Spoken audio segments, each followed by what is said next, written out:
What's up, everybody, and welcome back to our 5-part video series on our Born Free Texas bike build. We're pretty stoked. We did a teardown and it started, as you can see, on some of the paint process. We got the frame pretty much rough molded. First shot of primer on it. We're starting to go through the motor, and we're going to do talk about a couple things that we're going to do.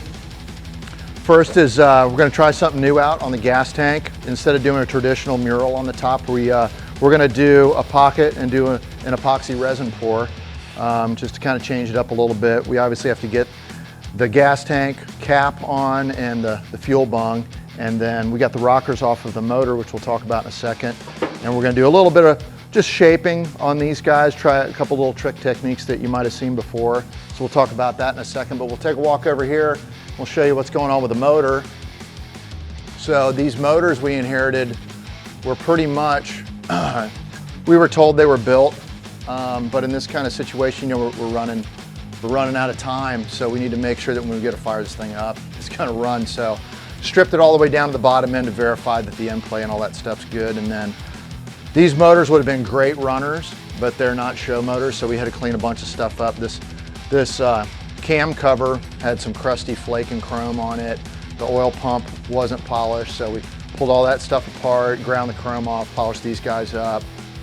Cylinders checked out okay. Got some fresh paint on them, and you know, even like the mag was pretty busted up, so we did a quick polish on it. I think that'll be acceptable. Check that out and make sure it's shocking the crap out of all of us, and you know, so we'll see. But let's talk about some other stuff we're going to do to these rockers.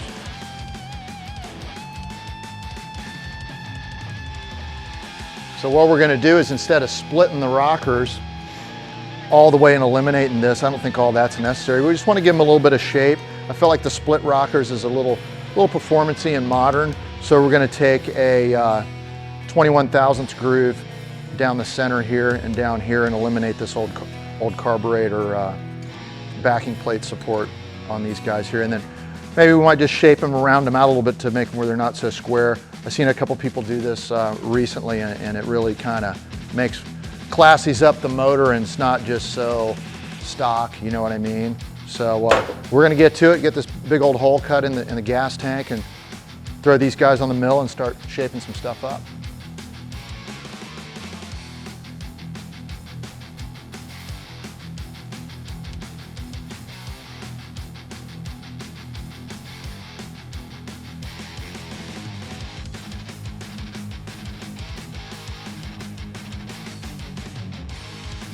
This bike's gonna be called the Vulture. Stay tuned for episode 4.